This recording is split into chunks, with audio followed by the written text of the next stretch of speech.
की चुगली करते हैं और अपना समय बर्बाद करते हैं।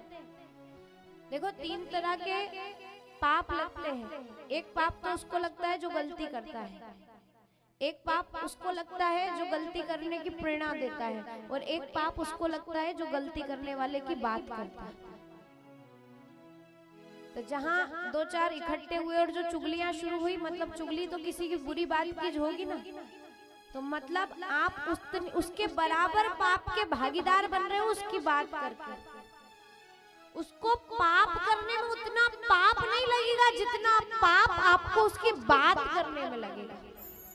इसलिए कभी किसी की बातें नहीं करनी चाहिए और फालतू क्या समय बर्बाद करना लोगों की बातें करके। उसके घर में क्या हुआ, उसके घर में क्या हुआ, अरे वो जाने, अपन तो अपने घर की देखो ना। इसलिए महाराज ये जो मुख भगवान ने दिया है ना, इससे भगवान का गुणगान करो। बातें करनी है तो भगवान की करो। और यहाँ तो लोग कथा पंडाल में बैठ के भी, हाँ उसके घर ऐसा हो गया। सही बात है, तुम बात नहीं करोगे तो क्या पता क्या हो जाएगा। अभी तो ऐसा ही हुआ, बाद में पता नहीं कैसा कैसा हो जाए। तुमने बात नहीं करी तो तुम्हारा बात करना जरूरी है। घर में तो घर में हम तो कथा पंडाल में बैठ के भी भगवान की बात नहीं कर पाते, हम तो यहाँ बैठ के भी संसार की बात करते हैं। तो घर क्या आप भगवान की बात करोगे। माताओं देखो, आप जब तक नहीं आई थी, वो जो ससुराल में जो 4 दीवारी का जो घर बना हुआ है ना, वो मकान था। वो घर कब बना, जब उसमें एक गृहिणी आई, और गृहिणी अच्छी आ गई तो वो घर को स्वर्ग बना देती है। और गृहिणी अगर खतरनाक आ गई तो फिर वो क्या क्या कर सकती है, ये आप सब समझ सकते हैं। तो मेरा निवेदन है कि अपने संतानों में संस्कार चाहती हो, अपने घर का वातावरण अच्छा चाहती हो, तो पहले खुद संस्कारवान हो जाओ।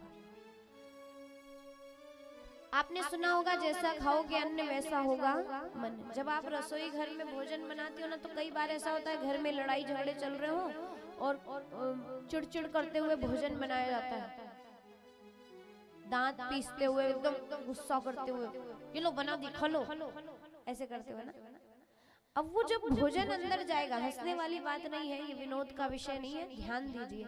जब वो भोजन अंदर जाएगा ना, तो वो खाने वाला व्यक्ति भी फिर चिड़चिड़ ही करेगा। वो कोई राम जी का नाम नहीं लेगा, वो भी चिड़चिड़ ही करेगा।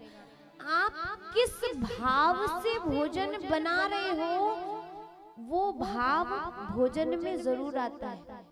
अगर आप प्रेम से भोजन बना रहे हो ना, तो उस भोजन को करने वाले व्यक्ति के मन में भी प्रेम भाव आएगा। और अगर आप गुस्सा करते हुए भोजन बना रहे हो, तो खाने वाला व्यक्ति गुस्सा ही करेगा।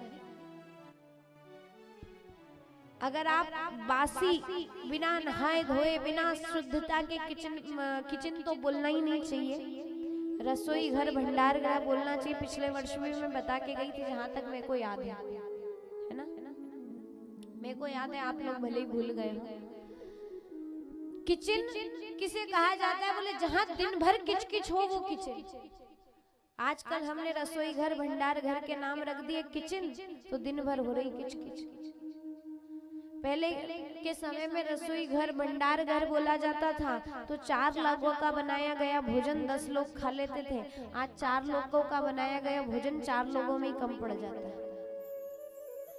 वो अन्नपूर्णा माता का मंदिर है, मंदिर में व्यक्ति बिना नहाए नहीं जाता, तो आप अपने घर के रसोई मंदिर में, भंडार के मंदिर में बिना नहाए कैसे चले जाते हैं? विभीषण जी के पास जब आज हनुमान जी पहुंचेंगे, तो विभीषण जी ने उठते ही एक ही नाम लिया था, सुबह सुबह उठते ही, क्या? राम राम राम। और हम उठते ही क्या करते हैं? हाँ? उठ जाओ, पानी रख दिया है, उठ जाओ मैंने पानी रख दिया है। पति करे उठ जाओ मैंने पानी रख दिया है, थोड़ी देर में कंबल इधर, थोड़ी देर में कंबल उधर, उठ जाओ मैंने पानी रख दिया है, उठ जाओ मैंने पानी रख दिया है। थोड़ी देर बाद वो कंबल से निकल के बोले, तो क्या मैं तपेले पे बैठा हूँ? पानी रख दिया है, पानी रख दिया है। या फिर बिस्तर पे, ए मम्मी चाय ला के दीजिए। ये तो कुंभकर्ण के काम थे, कुंभकर्ण करता था। जैसे ही नींद से उठा उसको खाने को चाहिए होता था। आजकल सब कुंभकर्ण है, बिस्तर 10 बजे छोड़ते हैं और उठते से ही बिस्तर पे चाय चाहिए, है कि नहीं? हाँ, तो सब कुंभकर्ण हुए कि नहीं हुए? अरे राक्षसों वाले काम है तो आप राक्षस ही कहलाओगे ना, देव थोड़ी कहलाओगे। अरे मनुष्य भी नहीं कहलाओगे, क्योंकि ये तो मनुष्यों के भी काम नहीं है।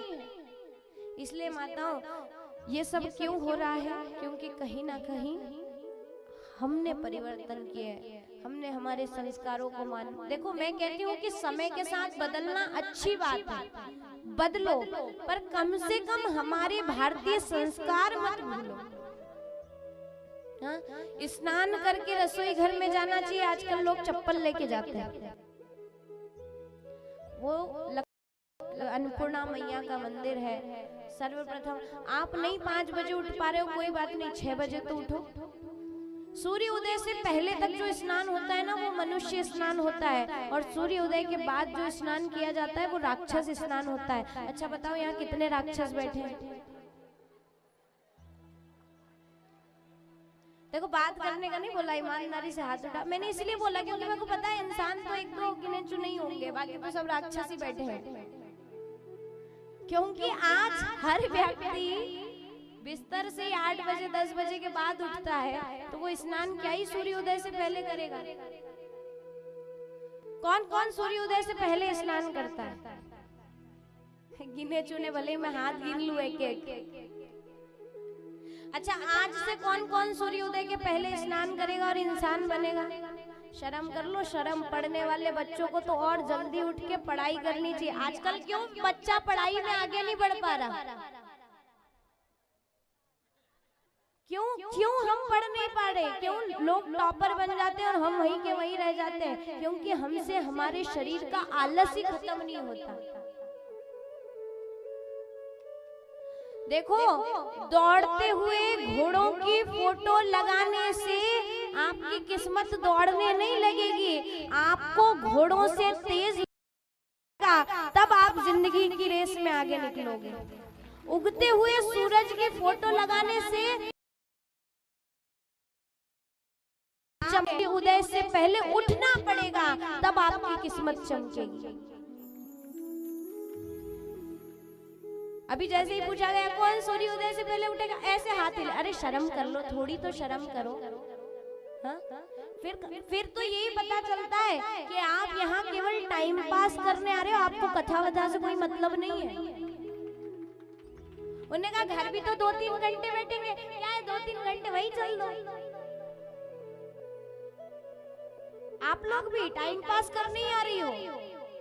ये जो हाथ हिले हैं ना आपके, ये टाइम पास की बात ही है। अगर वास्तविकता में आपने 7 दिन कथा सुनी होती तो आज ऐसे हाथ नहीं हिलते। और मैं हमेशा कहती हूँ, आप लोगों को लगता होगा कि मेरी नजर आप पे नहीं है, पर जब हम यहाँ बैठते हैं ना, तो पीछे तक हमारी नजर पहुंचती है। आज क्यों ये हो रहा है? आज क्यों ये हुआ है? कहीं ना कहीं कारण माता पिता है। अरे जब माँ बाप ही 7 बजे बिस्तर छोड़ रहे हैं, तो औलाद क्या 5 बजे छोड़ेगी? कभी माँ बाप सिखाएंगे तब तो औलाद सीखेगी कि नहीं सीखेगी? मैंने जब कथा नहीं सीखी थी ना, हालांकि मैं कभी भी अपने घर की बातें करती नहीं हूँ कथा में, और कभी कभी ऐसा माहौल बन जाता है। जब मैं कथा नहीं सीखी थी, मैं कथा नहीं करती थी। ये तो राम जी की कृपा हुई, ठाकुर जी की कृपा हुई। बहुत बाद में उन्होंने वृंदावन बुलाया। जब हम पढ़ाई करते थे, आज भी अच्छे से याद है, हमारे पापा ना 5 बजे ही वो कंबल खींच दिया करते थे, उठो जल्दी उठो, पढ़ना हो तो उठ जाओ वरना सोते रहो। और वही परिणाम है कि आज हम यहाँ हैं। वो चिल्ला के डांट के जैसे भी उठाते थे, पर वो उठा दिया करते थे।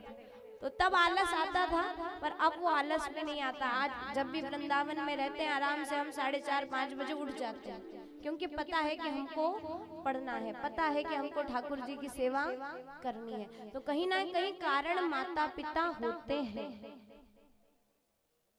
अब ऐसा नहीं कि पापा चिल्ला रहे हैं तो मम्मी बचा लेगी, मम्मी और डबल चिल्लाती थी। पापा थोड़ा सा चिल्ला के चुप हो जाए, मम्मी तो और ज्यादा शुरू हो जाए, तो फिर उठना ही पड़े कि भैया डांट खाने से अच्छा उठ जाओ।